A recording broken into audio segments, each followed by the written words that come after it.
Welcome back to State of Decay 2 and the Salt of the Earth. There's a little bit of gunfire going on in the background because we are surrounded by zombies.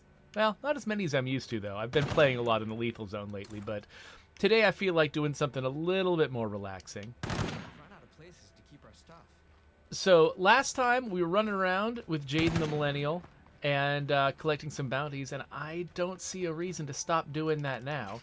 He's actually... Wait! Oh, he's not well enough equipped. I just realized. I think he's got... Yeah, he's only got one firebomb, and he needs more than that because we got to kill 4 plague zombies with firebombs.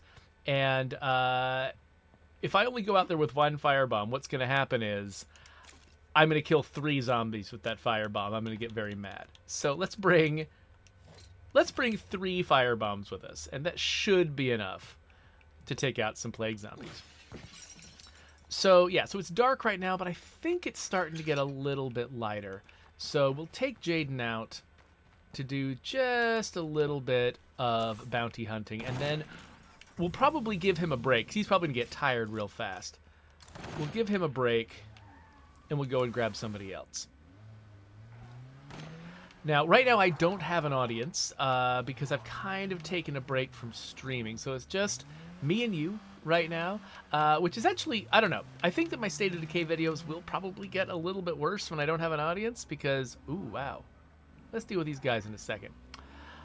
Because a lot of the benefit you get from listening to me play the game or watching me play the game historically has been me also talking with a lot of very serious State of Decay experts who are in my audience. Actually, I just realized. So I've got to kill a freak with a vehicle, so that means I want to get the screamer with the car.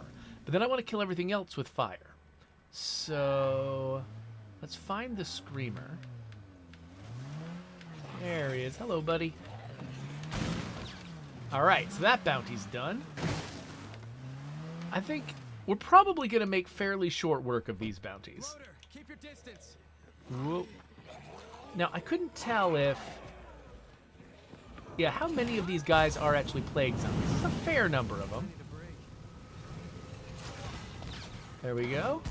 Let's just grab some more for good measure.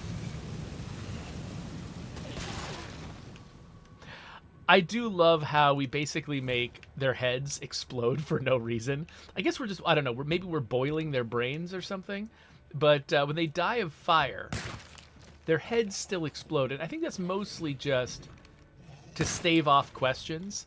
It's like, I think somebody was like, you know what, if we kill them and we don't destroy their heads, players aren't going to understand that destroying the head is how you kill them. They're going to think it's inconsistent. They're going to be confused. So even if they die by other means, we still have to pop the head. We had a conversation of some kind like that.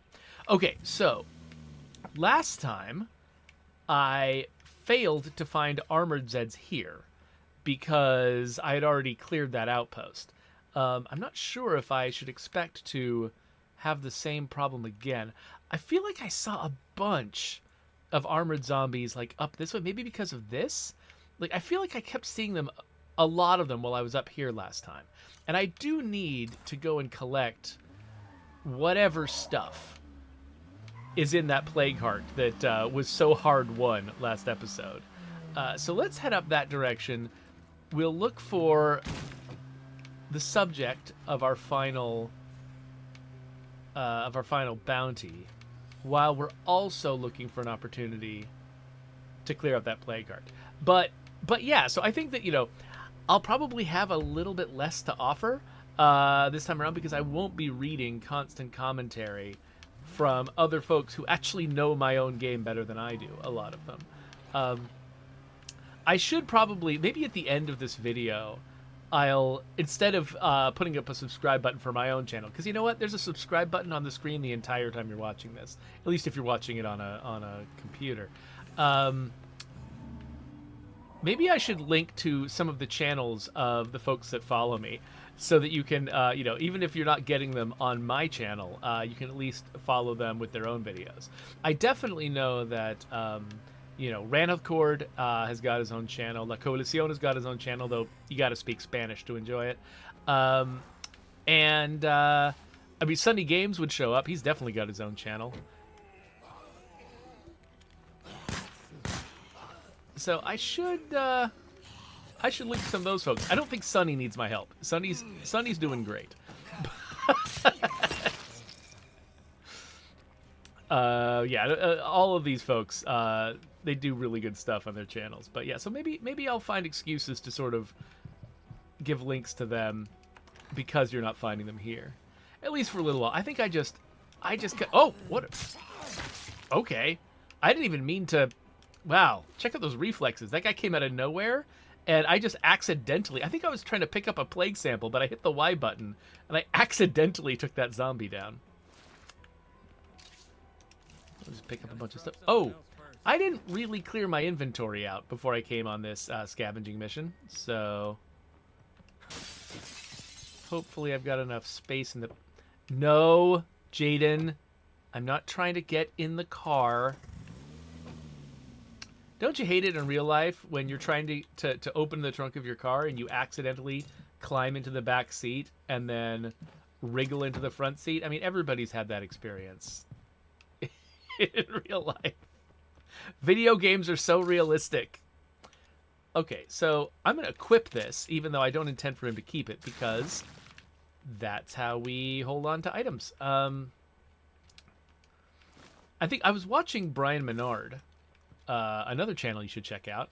I was watching Brian Menard play State of Decay 1, and one thing that he immediately, sort of felt was the fact that in State of Decay 1, you only have the bottom grid. You only have basically the backpack, the pockets in the backpack for your inventory, and you don't have the special dedicated equip slots. Instead, things are just marked as equipped or unequipped in your backpack. And so because of that, you don't really... Basically, everything has to take up backpack space. And back then, the backpack didn't have a lot more space than the backpack has now in State of Decay 2. And so you end up not being able to carry as much. And add to that the fact that when State of Decay 1 was first released, there was no car trunk. Plague zombies all over the place. Oh, hey, there's that car that blew up. There were no car trunks. The vehicle inventories were added with Lifeline. And actually, you know what? The vehicle inventories, they or what Sonia, our community manager at the time, called rucks in trucks. The ability to put rucks in trucks was kind of our first foray into big major free updates to the game that people didn't have to pay for. And we had done some minor things. We did the PC port, which also adjusted a few things. And, we did... I think there were minor updates. Like there was a whole loot refresh that came in with Breakdown, stuff like that. There were improvements we made to the game. But... Lifeline adding the ability to put rucksacks in your car, and then us porting that back into the original game, so that it wasn't just people who bought Lifeline who got that benefit. Everyone who had the game, whether they bought Lifeline or not, got that benefit. That was kind of our first foray into that arena, and that kind of became our whole mantra with State of Decay 2, was that we were just constantly trying to improve this game and make it, make the final version of it a much better thing than what we released originally. And that led to, so far, 6 years. It's weird that it's been 6 years since State of Decay 2 was released. But yeah, 6 years of me not being able to find a single armored zombie. Okay, where are we right now? All the way back here. Did not find an armored zombie. Is there another good place to look for them? Because, I mean, this used to be my go-to place down here, but now that I've filled it with an outpost, and there wasn't anybody hanging around this one, I think there might be a spot over here. Maybe I'll keep driving forward. Let's keep driving. I'm going to spend this entire episode just trying to find one armored zombie. I think so. We put a lot of effort in State of Decay 2 into making the loot predictable enough. We didn't make it so predictable that you always knew where to get exactly each item that you wanted, but we made it predictable enough that you could at least always figure out where to find the resources that you needed. At least until you'd exhausted, all of the main sites on the map. Okay, I'm going to get out and Wait, actually, I don't have any resource. I don't have any room left in my inventory, so no. Okay.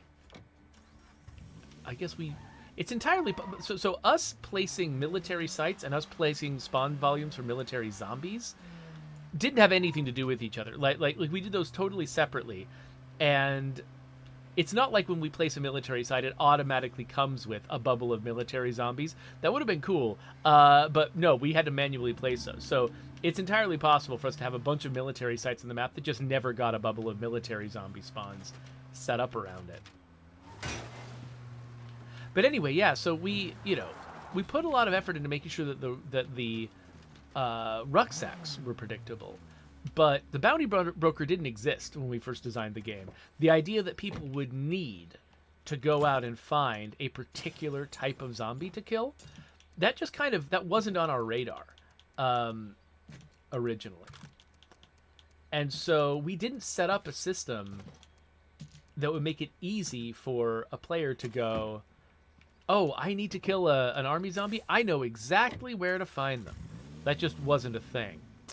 Okay, so we've got a wandering horde down that direction. Some of the horde types automatically come with at least one armored zombie. So I'm going to come down here and see if this is one of the...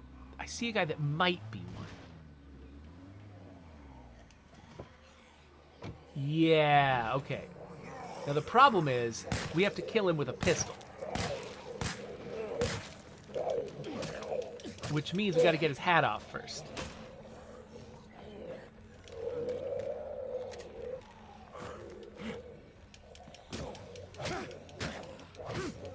So we got to hit him a whole bunch. Okay, hat is off. There we go. Got it.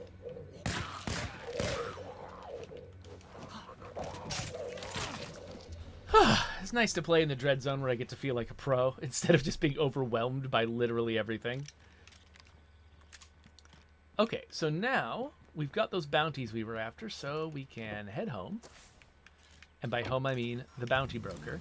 We can head home to our old buddy Cash's house.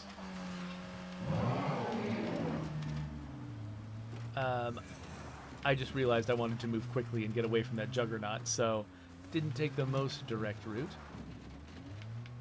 Oh, hello, everyone.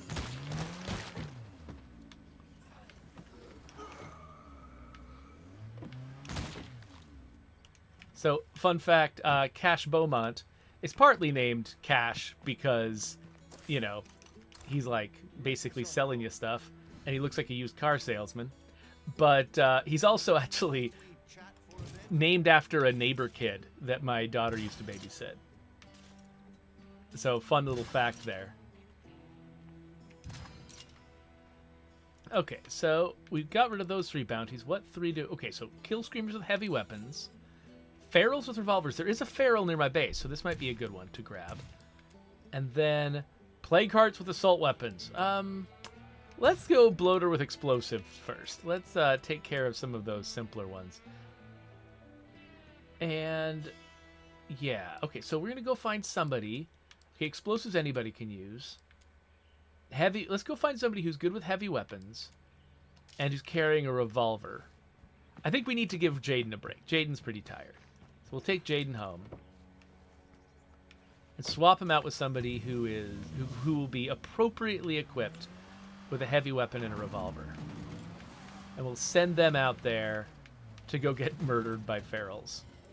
Oh, and it looks like one of our bounties, the reward was a car.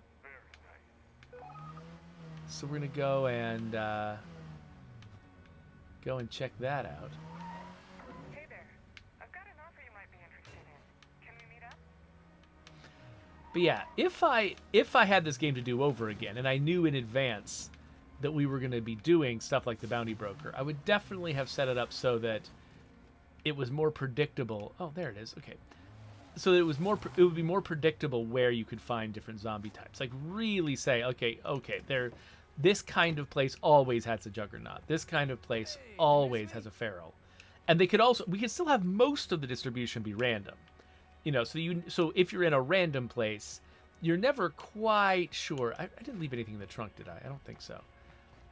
if you're in a random place, you're never quite sure what you're going to meet.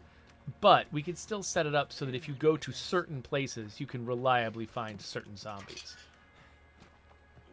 I think that would be, you know, that would be more fun than the scenario where you're just wandering around and you're like, I don't know if I'll ever find this type of zombie.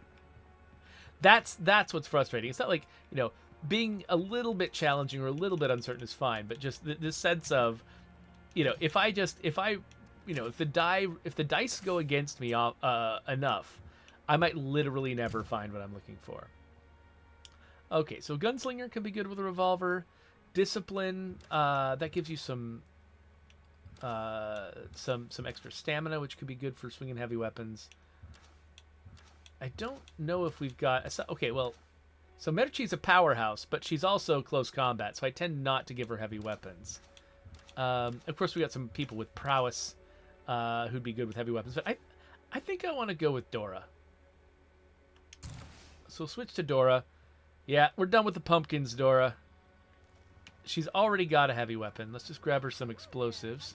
Oh, and she's got an assault rifle.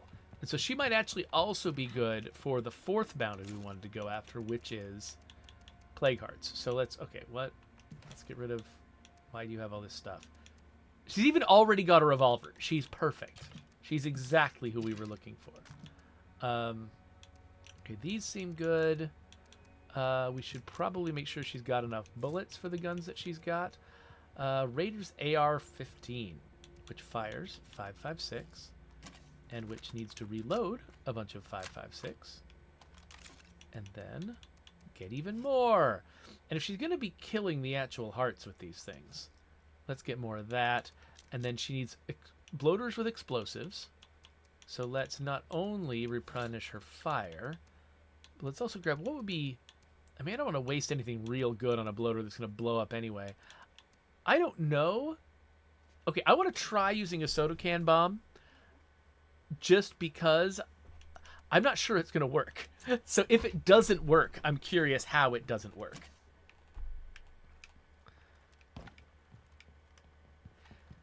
It is really weird not to have a chat to check.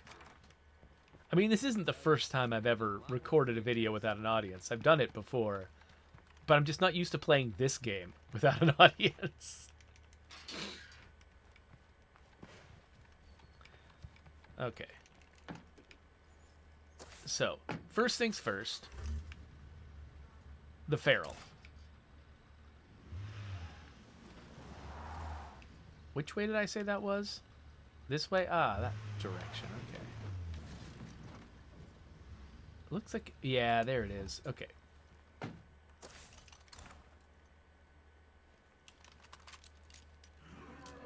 Alright, I gotta kill a feral with a revolver. Looks like he's seen me. Okay. Okay! I wasn't sure how that was about to go.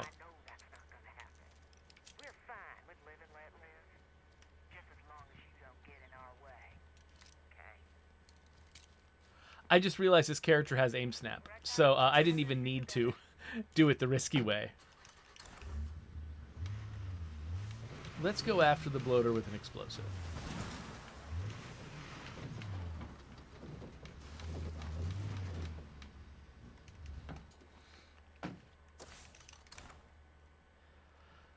Alright, I need to kill a bloater with an explosive, but I'm not actually sure what will work.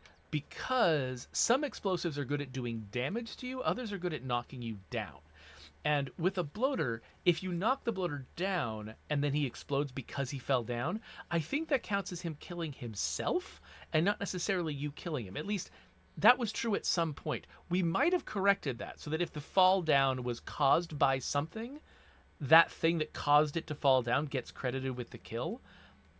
But I don't know if we did that. I don't know. My brain is Swiss cheese. Let's find out. Let's throw a soda can bomb at this guy's feet. Okay. Did you see that? The bomb knocked him down. But it didn't kill him. He fell down and killed himself. Let's try it with a pipe bomb.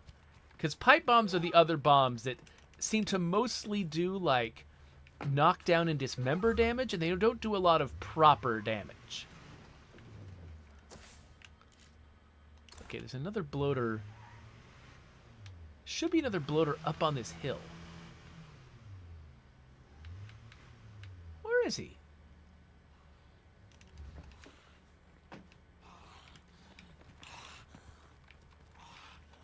He's probably just lying in wait for me. He's probably literally lying down. There he is. Okay. Well, this isn't going to help. I mean, he's already on the ground. This isn't going to be a good test at all. So I'm not going to kill him. Because I want to see what gets me credit on this bounty. And if I kill him with a bomb while he's lying on the ground, I'll probably get credit for the bounty. And then I won't be able to test it on anything else. So let's keep our eye out for another bloater. In the meantime, what else am I trying to do? Screamers with heavy weapons. Well, that one shouldn't be as hard.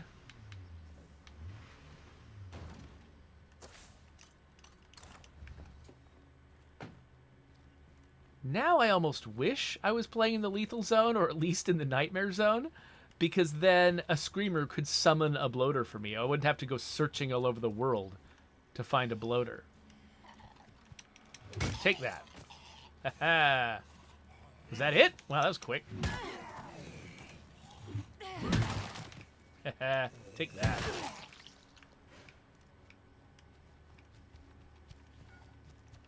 Ooh.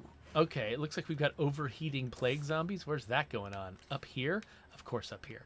Well, we should probably, when we go after a plague heart, we should probably go do it in that zone just to enjoy that curveball. So I guess I'll go after the other screamer and just hope another bloater shows up at some point.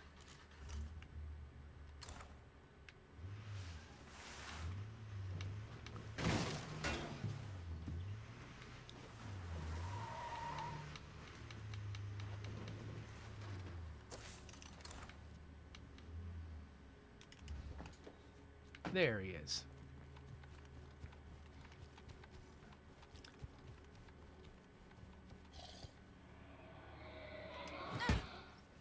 This is my favorite game to play with screamers.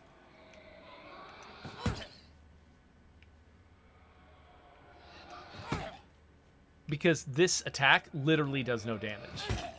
Like, it doesn't have a chance of killing a zombie at all. So you can just do it all day. If you want to mess with a zombie, interrupt a zombie, but never kill the zombie. This is just pressing the A button while you're holding a heavy weapon. This is also the attack, however, that screws me over a lot. Because this is the attack that I accidentally do. Whenever I'm trying to jump over a fence or jump out a window and I'm surrounded by zombies, I'll hit the A button. I'll push towards the window or the fence. I'll hit the A button, and then my character will go over and try to boop a zombie on the nose with their heavy weapon, rather than actually doing what I wanted them to do.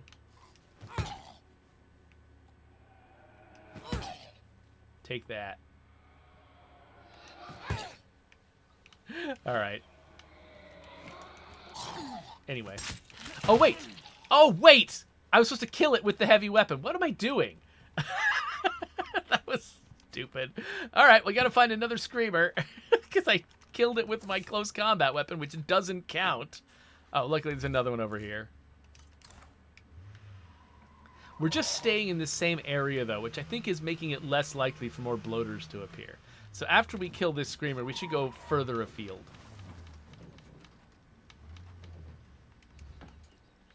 Actually, after we kill this screamer, we'll have an open spot on our bounty list. There we go. So we've got an open spot on our bounty list, so maybe what we should do is grab that Plague Heart bounty, head up towards the Plague Heart, and see what kinds of horrible things show up when there's a Plague Heart fight going on. Whee! Oh no. Okay. All right, all right, all right, all right. Just a minute. Nope. Stay away from me, Juggernaut.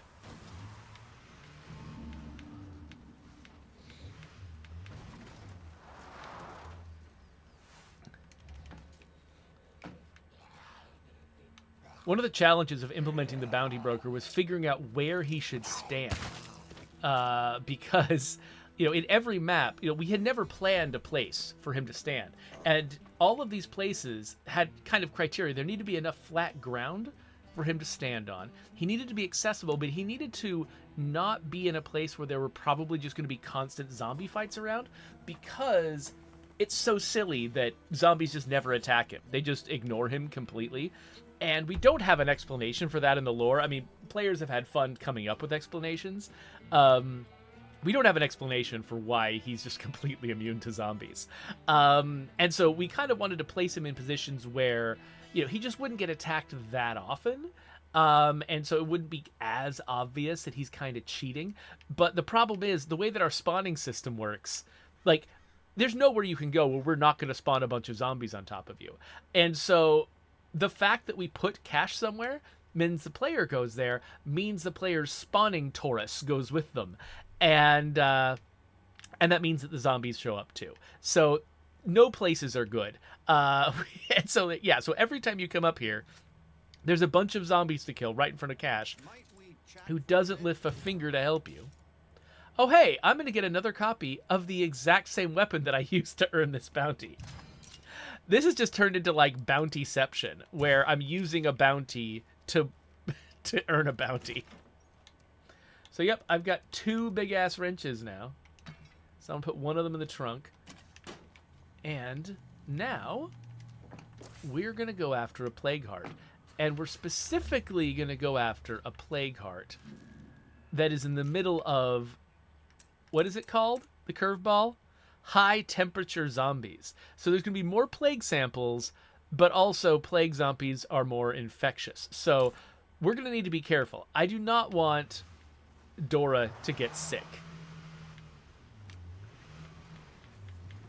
This is only the Dread Zone. It's not as bad as Lethal, but with everything amped up, who knows how hard it's going to be.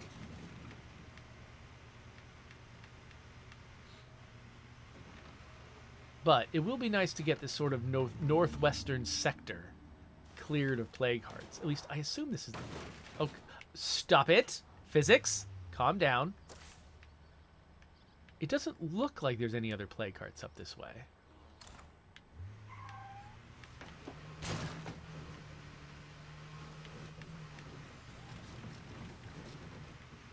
We'll certainly have to see. And we got to keep our eye out specifically for... Okay, so there probably will be a feral involved in this attack. So taking out the feral with our revolver will be good. If we can make that happen. And then...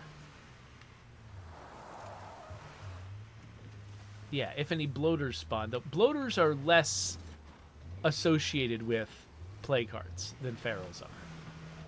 So we might not actually have an expectation to definitely see a bloater as a part of this. Though, not seeing a feral is the more uncommon case. Oh, well, there's a bloater, but not the kind I'm looking for. A lie-downy bloater will not work for our purposes. We have science to do.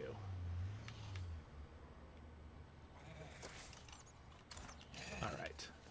So I'll try to be a little quiet. Oh, crap. All right. We've come to this Plague Heart to try to get a bounty. But it's surrounded, of course, by plague zombies, and there is an active curveball that makes them more infectious. It also makes them drop more plague samples, but it makes them more infectious. And so that's what gets you when you're fighting a Plague Heart, more so than just taking damage from zombies. A lot of the time, it's the fact that all of the zombies coming after you are infectious blood plague zombies. And so your plague meter can get full real fast in a place like this. So let's see if I can take this down real fast. Where is it? Where is it? There it is. We'll see if we can take this down real fast. And, whoa. What's going on? Hey. Oh, get away from me. So if they've got the purple eyes, they're going to be extra infectious and also extra sample droppy. Okay, that's one tier. Oh, do not bite me, please. What was that? Oh, okay. I think I hear an extra scary zombie. Do I? Do I hear one? I thought I heard something that sounded a little feral-like. But maybe I'm crazy. Maybe I didn't hear that quite yet. I think I will hear it soon, if I haven't already. Maybe I've got another tier to take this thing down. Oh, wait. Oh, no. There he is. There he is. Ah. Okay, hold on. Gotta get my revolver out, because we've got another bounty. Nope, not that one. There, that one. Whew, okay. Feral taken care of. Bounty taken care of. Oh, thank you for clearing the way for me, zombie. Okay, that's another tier. Oh, no, it took it all the way down. And finally, I'm not in the lethal zone, so that actually does kill all of the nearby plague zombies. And check out this bounty. So, oh, no, not what I was trying to do. Check out this bounty. There are so many plague samples on the ground right now. I mean, I'm already kind of playing in, like, the green zone when it comes to that sort of thing. So I'm already getting a lot anyway. But taking down a plague heart, having it, you know, do that area effect where it just kills all the nearby plague zombies, and then having a curveball in effect that magnifies our plague samples, it's a profitable venture. All right, we'll grab as much stuff as we can carry, dump it in the car. But we've got a second plague heart to go after.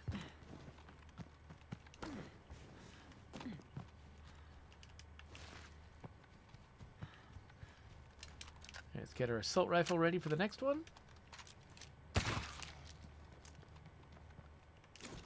And let's load in whatever we don't want to carry.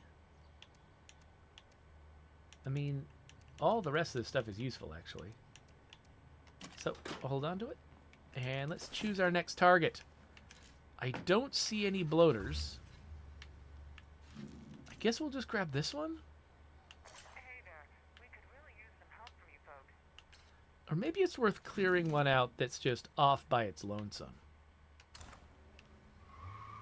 Yeah, let's head up that way. Just that's an area we don't go to all that often. And, you know, maybe it'll spawn some fresh bloaters when we head up that way.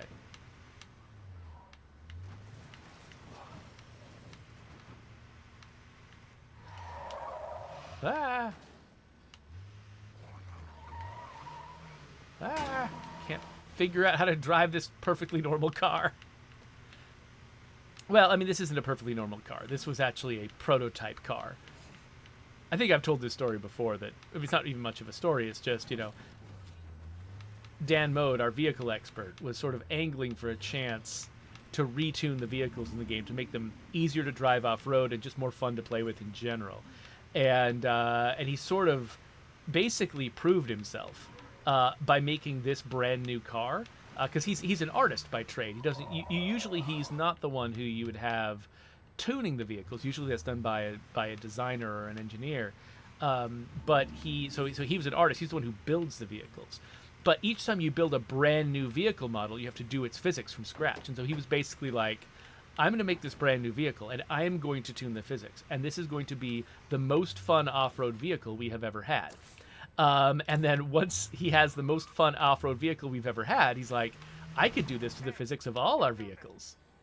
And so that's kind of exactly what happened. He made this vehicle. We drove it off-road, and we're like, this is way more fun than any of the stuff that we can do with the other vehicles. And then we're like, yes, please, Dan, take a pass at all of our vehicles. And he did. And yeah, and so I remember, like, one of the most fun times I had working on State of Decay 2 was when Dan finished his first pass on the vehicles. And it was my job to evaluate them all.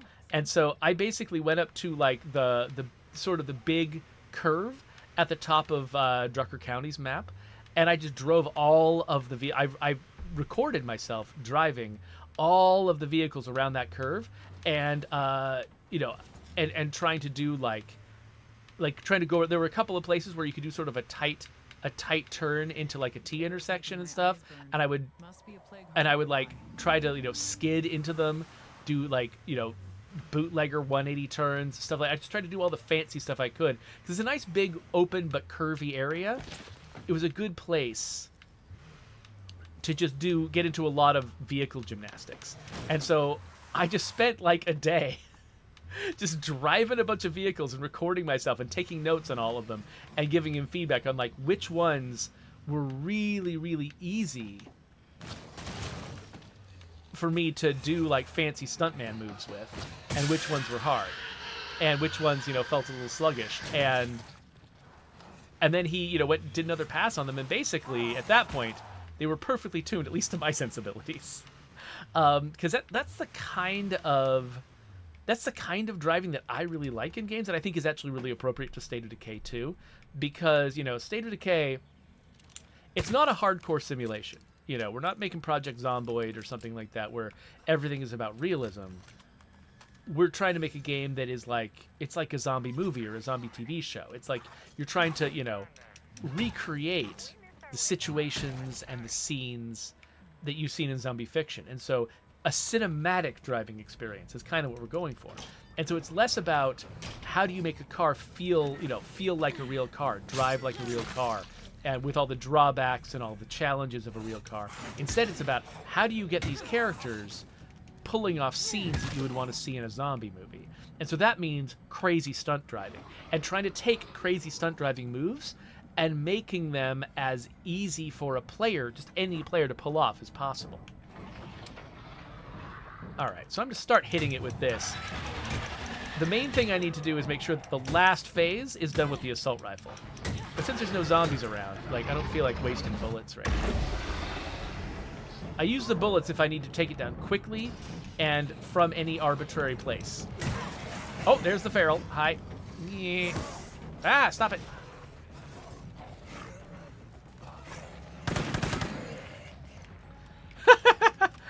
You know what? I don't use a lot of automatic weapons with gunslinging. That went a little better than I expected it to. All right. This place is just awful. There we go. Goodbye, everybody. Oh, and actually, my my AK is not in the best shape. Oh, hello. Oh, crap. I wish that the gas went away when it died. Okay, there you go.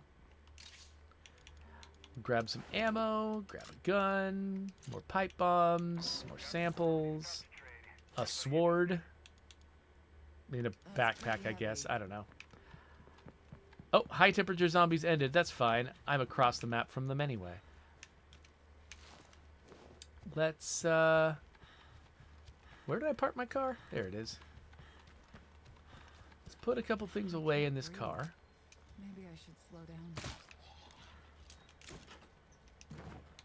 Like that and like that, I guess. And so I can carry one more thing. One more thing? Yep. I can carry one more thing. So let's... That's all boring. Let's, see what's in this tub. Not exactly what I was Parts. hoping for. Whatever. Fine, I'll take home parts. But I won't be happy about it. Oh, ooh. Here's something to maybe be happy about, though. We got a bloater.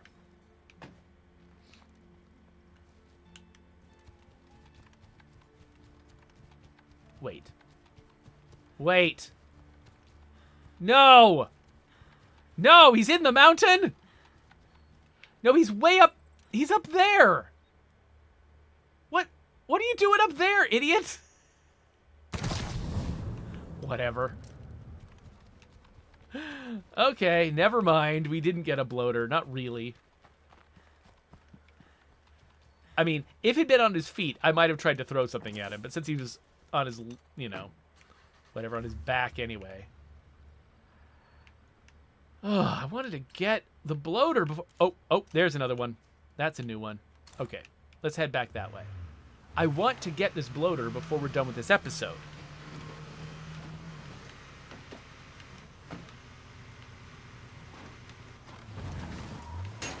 Yeah, see, turns like that. The ability to do that, that's what makes our driving system special.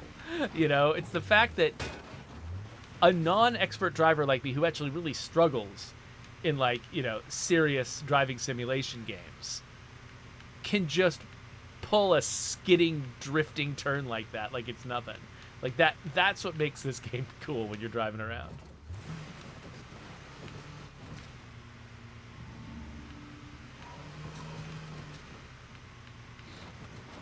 All right.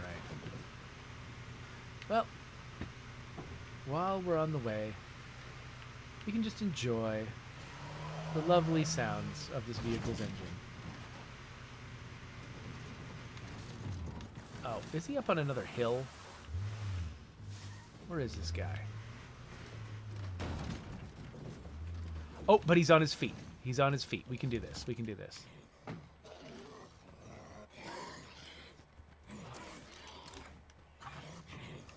Okay, first.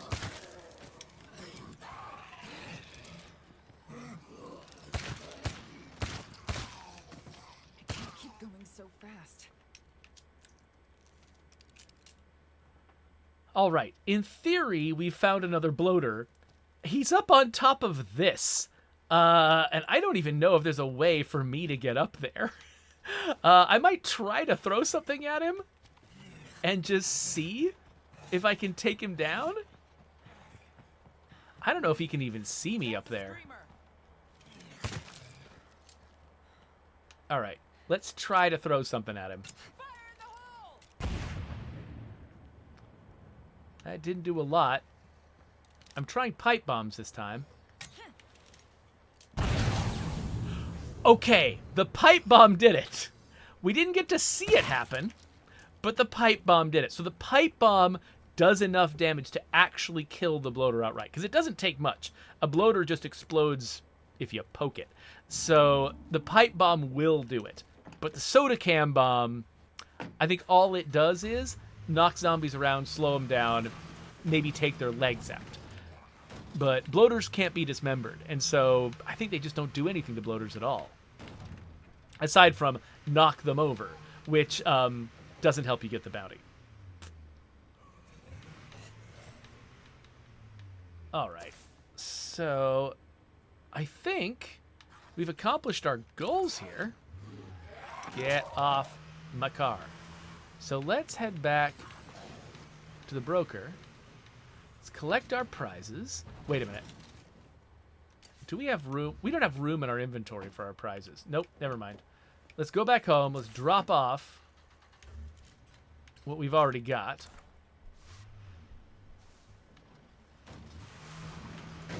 Then we'll go collect our prizes. I am completely turned around. Where am I? Okay, yes, I know where we are now. There's something about the intersections in Cascade Hills that just makes it impossible for me to figure out what direction I'm facing. And I don't know what it is. Like, this intersection, I always imagine that this direction to the right, that's where Lowell is. That's not where Lowell is. That's where Lowell is. And I keep imagining that, like, wait, is that the way to the eastern side? No, that's the way to the north. This is the way to the east because he goes down to the road that goes east. And so, yeah, so like whenever I get to this intersection, I just, like, I'm rotated by 90 degrees. And if I just don't look at the map and I just take the road that feels right, it's always wrong. I've been playing in this map since 2016.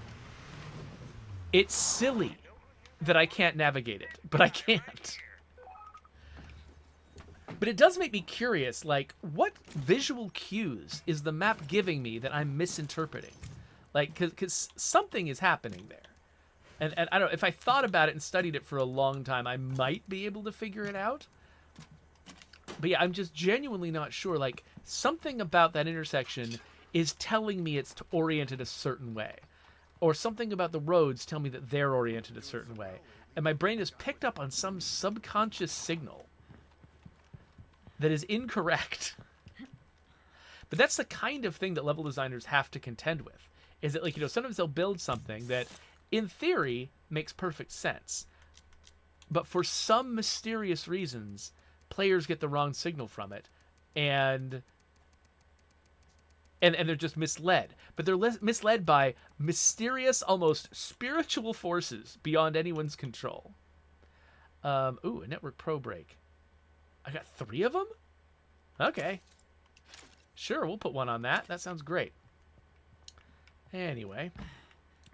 Oh, as usual, the UI for a damaged weapon doesn't go away unless you clear it and replace it with I think with a full screen interface.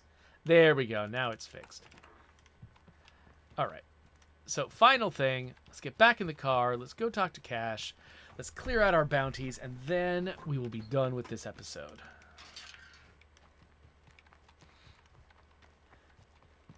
Let's hop in the car. And, okay, Jeffrey, which direction are you facing? Don't look at your compass. Which direction are you facing? Which way is Lowell? Is that the mountain that Cash is on? Or is that... No. Which way are we... I think that might be... I'm not looking at the compass. That might be north. That might be west. Let me look at the compass now. Nope, I'm off by 90 degrees. That's north. That's the direction that Lowell is. That's the direction that the bounty broker is. I guess we can mark the bounty broker, but, like... Yeah, I thought the bounty broker was that way, but no, that's west. This is north. Ah, I've driven it so many times, and I just cannot figure it out.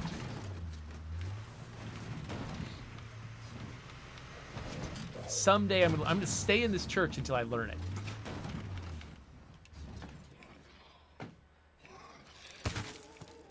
All right. Give me my prizes. So we got some influence. We've got, ooh, the Valentine gun. Love it. And we've got the Razorback. So let's enjoy this Valentine gun for a second. This gun is amazing. So, we made a similar gun for State of Decay 1 when we were making the monthly challenges that we added to State of Decay 1 with the Year 1 Survival Edition. When we were doing the monthly challenges, we wanted to come up with really flashy prizes to associate with each challenge, something weird that would stand out in your memory. And so Brant, one of the things that Brant came up with was this very, like, lovey, hearty gun for February, so that, you know, we can do a Valentine themed event. And he hated the gun the whole time he was making it, but he made it anyway because it felt right for Valentine's Day. And so, but he always just had this, like, cringy distaste for a gun like that. And so, of course, when we were doing the Bounty Broker, we had to make him make another one. And so this exists because we wanted to torture Brant. And so I hope he appreciates the love and attention that we lavish on him. By designing things that he's gonna hate. All right, now we're gonna go back home. Now we're gonna wrap up the episode. Now we're gonna turn in all of our lovely prizes. And now we're going to run over a screamer.